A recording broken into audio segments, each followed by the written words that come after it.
नमस्कार, मैं हूं आपके साथ पेशवेत अगर आप देख रहे हैं 4 न्यूज। अब वक्त तो चला है उत्तर प्रदेश की खास खबरों का।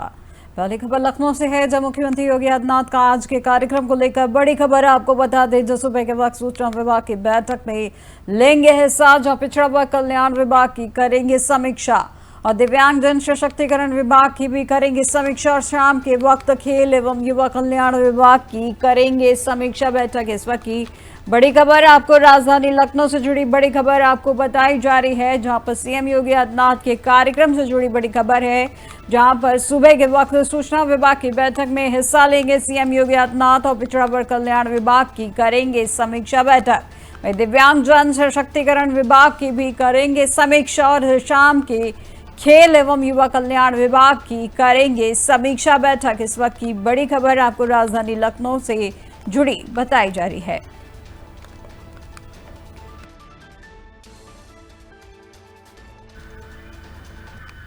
अगली खबर भी लखनऊ से है, जहां सपा प्रमुख का कोरोना को लेकर सोशल मीडिया पर पोस्ट आया है, जहां पर उन्होंने रोकथाम के लिए सरकार से समय रहते चेते रहने की बात कही है। वही बद इंतजामी के चूक फिर से न दोहराएं और इसी के साथ इस बार सजगता की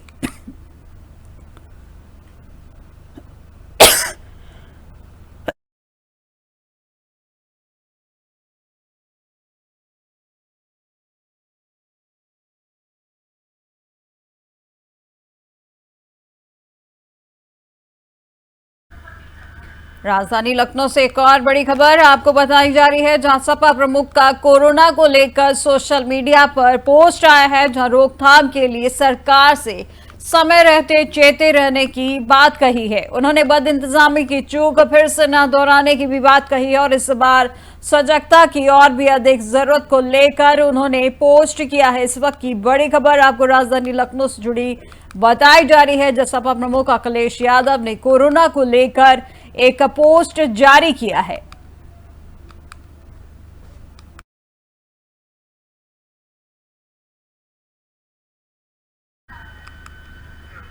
अब खबर बरेली से है, जो जान से निजात दिलाने को लेकर कार्रवाई की गई है, जो सड़क पर निकले एसपी सिटी मानुष पारेख। एसपी सिटी का डग्गा मार वाहनों पर चला है चाबुक।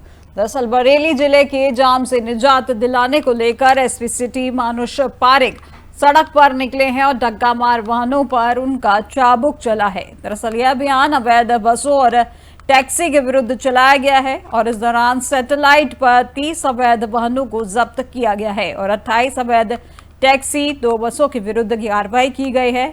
डग्गा मार वाहनों पर यह विशेष अभियान 7 दिनों तक चलेगा। जो बरेली पुलिस ने जनता से की है अपील कि अवैध टैक्सी और डग्गा मार वाहनों का उपयोग ना करें। इस वक्त की बड़ी खबर बरेली से बताई जा रही है, जाम से निजात दिलाने को लेकर कार्रवाई की जा रही है, जहां पर इसको लेकर एसपी सिटी मानुष पारेख सड़क पर निकल पड़े हैं, जहां डग्गा मार वाहनों पर उनका चाबुक चला है और यह अभियान अवैध बसों और टैक्सी के विरुद्ध चलाया गया है और इस दौरान सैटेलाइट पर 30 अवैध वाहनों को जब्त किया गया है।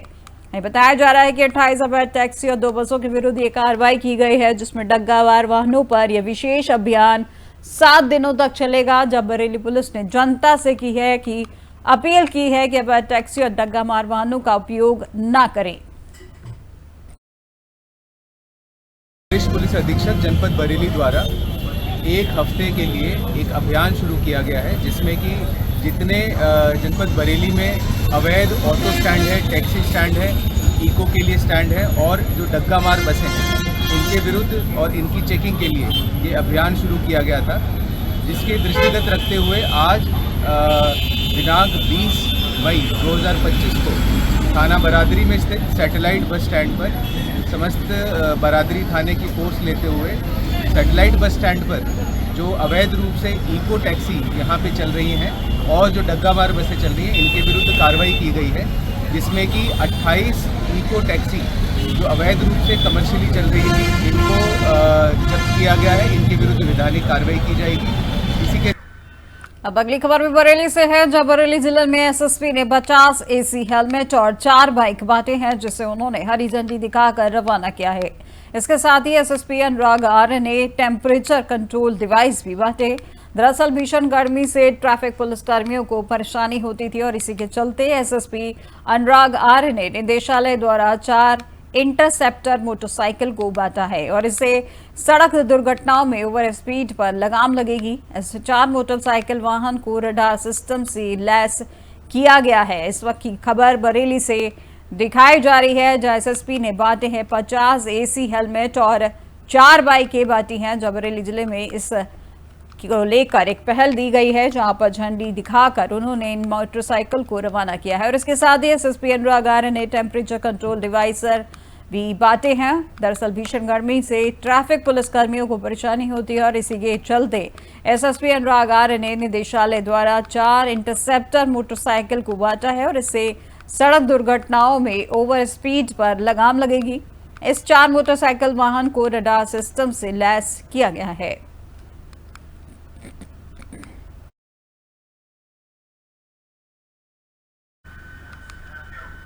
अब खबर फिरोजाबाद से है, जहां राशन कार्ड ऑफिस की कुर्सी पर सोते नजर आए अधिकारी और अधिकारी एआरओ राजेश सिंह का वीडियो हुआ है वायरल। वे ऑफिस के चक्कर काट रहे हैं सभी फरियाद। इस वक्त की बड़ी खबर आपको बताई जा रही है फिरोजाबाद से, जहां फिरोजाबाद जिले में राशन कार्ड ऑफिस की कुर्सी पर सोते नजर आए हैं अधिकारी एआरओ राजेश सिंह का वीडियो वायरल हो रहा है।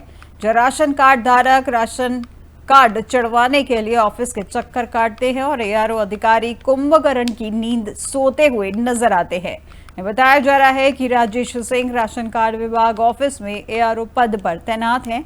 वहीं अपनी ऑफिस की कुर्सी पर सोते नजर आए एआरओ का ये वीडियो वायरल हुआ है, जो सोशल मीडिया पर सुर्खियां बटोर रहा है। वहीं राशन कार्ड ऑफिस में सोते हुए अधिकारी एआरओ का वीडियो चर्चा का विषय बना हुआ है और ये वायरल वीडियो जसराना तहसील परिसर में बने राशन कार्ड विभाग के ऑफिस का बताया जा रहा है। खबर फिरोजाबाद से दिखाई जा रही है, जहां का एक वीडियो वायरल हो रहा है, जहां पर बताया जा रहा है कि राशन कार्ड के अधिकारी सोते हुए नजर आए हैं, जिनका वीडियो वायरल हो रहा है और जो सोशल मीडिया पर काफी सुर्खियां बटोर रहा है। वहीं पर यह भी बताया जा रहा है कि इस तरीके के वीडियो से राशन कार्ड ऑफिस चर्चा का विषय बना हुआ है।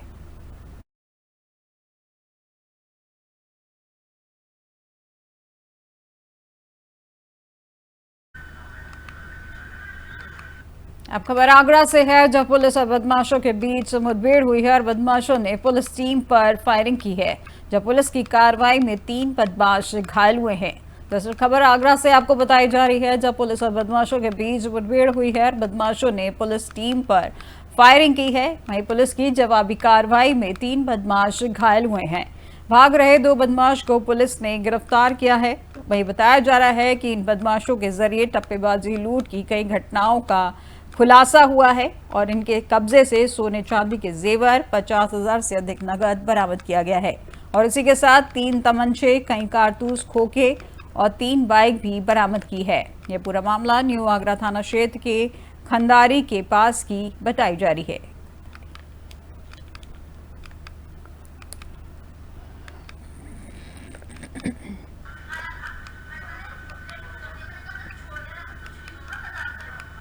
आप खबर बुलंदशहर से है, जब बेटी से छेड़छाड़ का विरोध पड़ा है भारी। जहां विरोध पर दबंगों ने पिता को पीटा है और पिटाई का वीडियो सीसीटीवी में कैद हुआ है।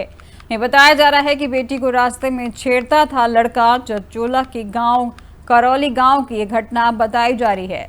इस वक्त की खबर बुलंदशहर से आपको दिखाई जा रही है, जहां बेटी से छेड़छाड़ का विरोध करना एक पिता को भारी पड़ा है। जब विरोध करने पर दबंगों ने पिता को जमकर पीटा है, जिसका वीडियो भी सीसीटीवी में कैद हुआ है। बताया जा रहा है कि बेटी के रास्ते में छेड़ता था लड़का, जिसका विरोध करने पर दबंगों ने पिता की पिटाई की है। यह पूरी घटना चोला के गांव कोराली गांव की बताई जा रही है।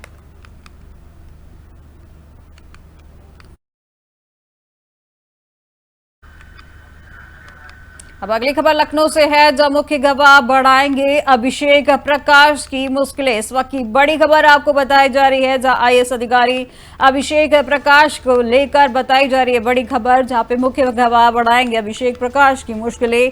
जो सोलर प्लांट रिश्वत कांड हुई, 6 मुख्य गवाह देंगे बयान। निलंबित आईएएस अधिकारी अभिषेक प्रकाश निकान जैन पर शिकंजा कसा है, जहां एसआईटी की चार्जशीट में मिली है कई अहम जानकारियां। अभिषेक पर विजिलेंस ने भी तेज कर दी है अपनी जांच, जहां हमीरपुर अलीगढ़ के डीएम से संपत्ति का मांगा है वितरण। वहीं एलडीए से भी अभिषेक प्रकाश की संपत्ति का मांगा गया है वितरण, जहां परिवार के सदस्यों के नाम संपत्ति का मांगा गया है विवरण। इस वक्त की बड़ी खबर आपको राजधानी लखनऊ से जुड़ी बड़ी खबर आपको बताई जा रही है, जहां आईएएस अभिषेक प्रकाश के मामले पर अब मुख्य गवाह बढ़ाएंगे अभिषेक प्रकाश की मुश्किलें, जहां सोलर प्लांट रजिस्ट्री कांड में 6 मुख्य गवाह देंगे बयान। निलंबित आईएएस अभिषेक प्रकाश निकान जैन पर शिकंजा कसा गया है, जो एसआईटी की चार्जशीट में मिली हैं कई अहम जानकारियां, और अभिषेक प्रकाश पर विजिलेंस ने भी तेज की है अपनी जांच। वहीं हमीरपुर अलीगढ़ के डीएम से संपत्ति का मांगा गया है विवरण। उसी के साथ एलडीए से भी अभिषेक प्रकाश की संपत्ति का विवरण मांगा गया है, और इसी के साथ परिवार के सदस्यों के नाम संपत्ति का मांगा गया है विवरण।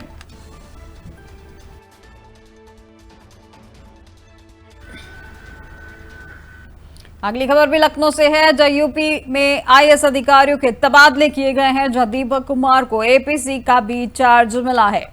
महाराजगंज और हरदोई के बदले गए हैं जिलाधिकारी। इस वक्त की बड़ी खबर आपको बताई जा रही है, जहां यूपी में आईएएस अधिकारियों के तबादले किए गए हैं, जिसमें दीपक कुमार को एपीसी का भी चार्ज मिला है। उसी के साथ महाराजगंज और हरदोई के भी बदले गए हैं जिलाधिकारी। इस वक्त की बड़ी खबर राजधानी लखनऊ से बताई जा रही है, जहां पर आईएएस अधिकारियों के तबादले किए गए हैं।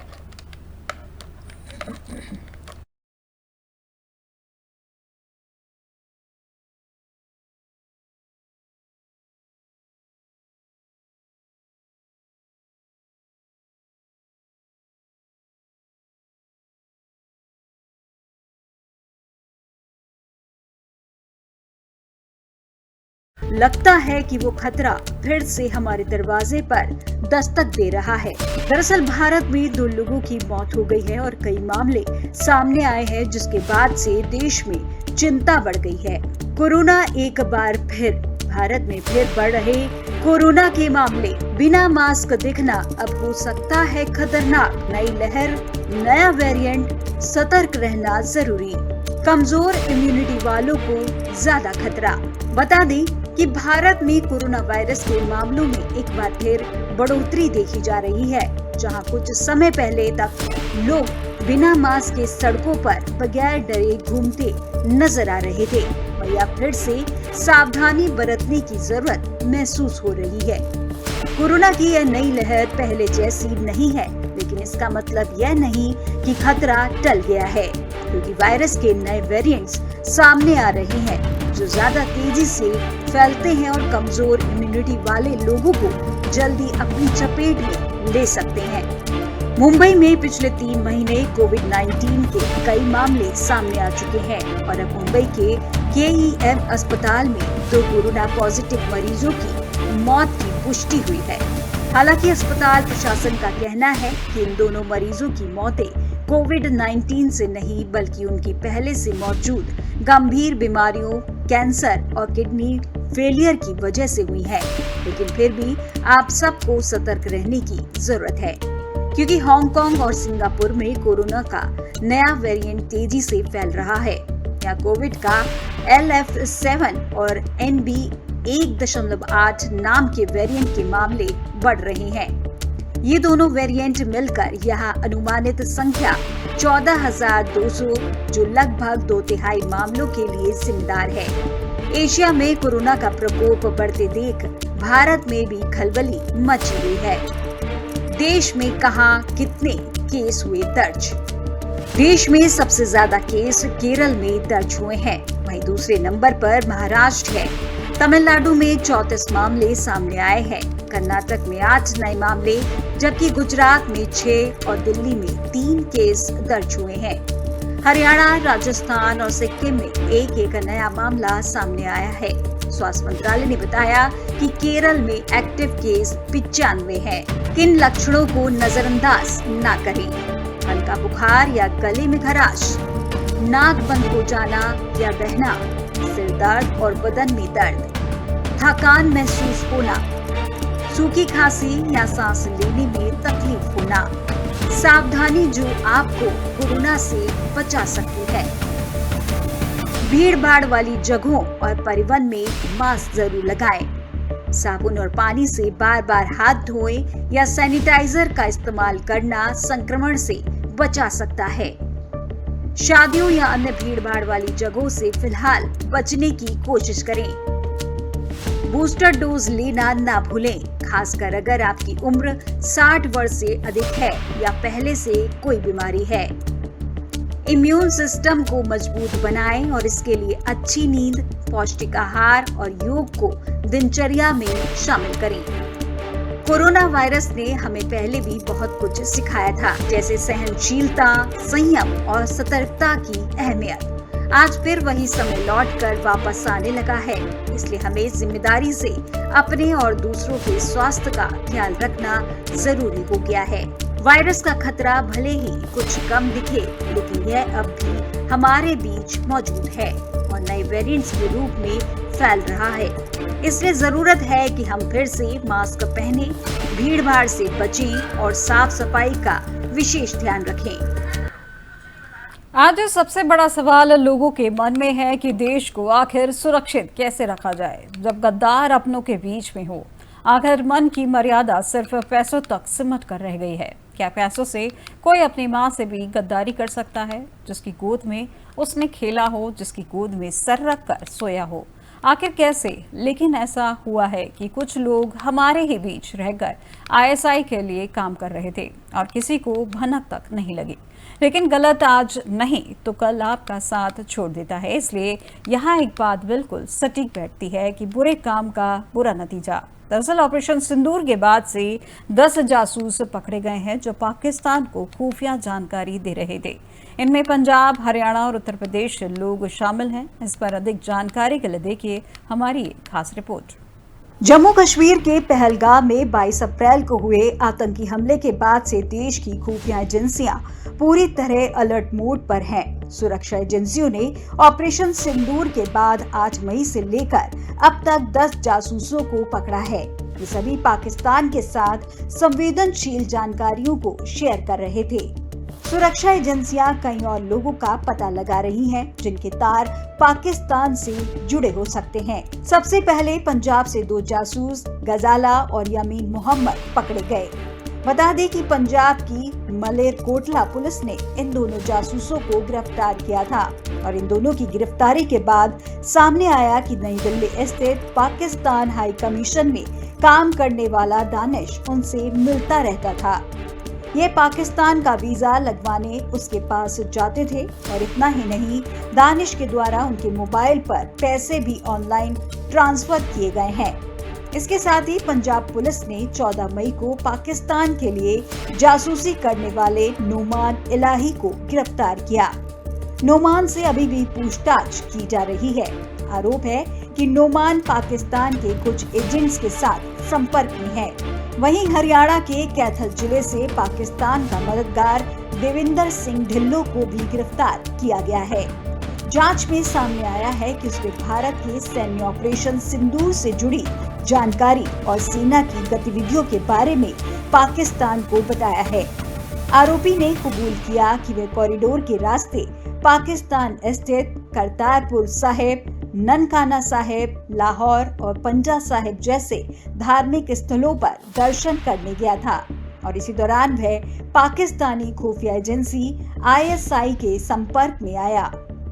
वही यूट्यूबर ज्योति मल्होत्रा को हरियाणा की हिसार पुलिस ने पाकिस्तान के लिए जासूसी करने के आरोप में गिरफ्तार किया है। ज्योति पाकिस्तान हाई कमीशन में कार्यरत दानिश नाम के अधिकारी के साथ संपर्क में थी, जिसे बीते 13 मई को भारत सरकार ने देश छोड़कर जाने को कहा था। ट्रैवल ब्लॉगर ज्योति खुफिया जानकारियां पाकिस्तान के साथ शेयर कर रही थी। पाकिस्तान के लिए जासूसी के आरोप में पकड़ी गई लड़की, लेकिन एक एक्स यूजर ने उसे पकड़ लिया था। दरअसल साल 2024 में एक एक्स यूजर कपिल जैन ने राष्ट्रीय जांच एजेंसी यानी NIA को टैग करते हुए ज्योति की गतिविधियों पर संदेह जताया था। उन्होंने लिखा था कि NIA कृपया इस महिला पर करीबी नजर रखें। एक्स पर किया गया पोस्ट अब वायरल हो रहा है और इस पोस्ट के बाद कई लोग सुरक्षा एजेंसियों की सतर्कता पर सवाल उठा रहे हैं। वहीं पाकिस्तान के लिए जासूसी करने वाले अरमान को थाना नगीना के अंतर्गत गांव राजाका से गिरफ्तार किया गया है। आरोप है कि वे व्हाट्सएप के जरिए देश सैन्य गतिविधियों को पाकिस्तान भेजता था। वहीं पुरी की यूट्यूबर प्रियंका सेनापति से भी जांच एजेंसियां पूछताछ कर रही हैं। दरअसल सितंबर 2024 में ज्योति मल्होत्रा पुरी गई थी और इस दौरान वह प्रियंका से मिली थी। अब एजेंसियां पता लगाने की कोशिश कर रही हैं कि क्या प्रियंका को ज्योति की गतिविधियों की जानकारी थी या फिर वो कुछ शेयर कर रही थी। यूट्यूबर नवांकुर चौधरी पर भी पाकिस्तान के लिए जासूसी करने का आरोप लगा है। पुलिस इस मामले की जांच कर रही है। हालांकि उसने अपने ऊपर लगे सभी आरोपों से इनकार किया है।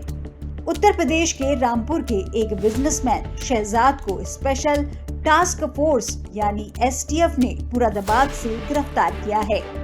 एसटीएफ ने बताया कि उसने राष्ट्रीय सुरक्षा से जुड़ी संवेदनशील जानकारी अपने आकाओं को दी थी। वह कई बार पाकिस्तान जा चुका था और कथित तौर पर कपड़े और मसालों की तस्करी में शामिल था। और अंत में मोहम्मद मुर्तजा अली को गुजरात पुलिस ने जालंधर में छापेमारी के दौरान गिरफ्तार किया था। उसकी गिरफ्तारी खुफिया जानकारी के आधार पर की गई थी कि वह पाकिस्तान की आईएसआई के लिए जासूसी कर रहा था। उसके पास से 4 मोबाइल फोन और 3 सिम कार्ड बरामद किए गए हैं। पाकिस्तान के लिए जासूसी करने के आरोप में पकड़े गए जासूसों की गिरफ्तारी देश की सुरक्षा के लिए एक बड़ी चेतावनी है और इस पूरे मामले ने यह साबित कर दिया है कि हम अपने घर में ही अपनी सुरक्षा को लेकर सतर्क रहें। सुरक्षा एजेंसियां इस मामले की गहराई से जांच कर रही हैं और जैसे जैसे जांच आगे बढ़ेगी नए खुलासे हो सकते हैं। अब देखना यह होगा कि इन गिरफ्तारियों के बाद सुरक्षा एजेंसियां और सख्त कदम उठाती। उत्तर प्रदेश की अब तक की खबरों में फिलहाल बस इतना ही और देश दुनिया की तमाम जानकारी के लिए देखते रहिए 4TV न्यूज़। नमस्कार।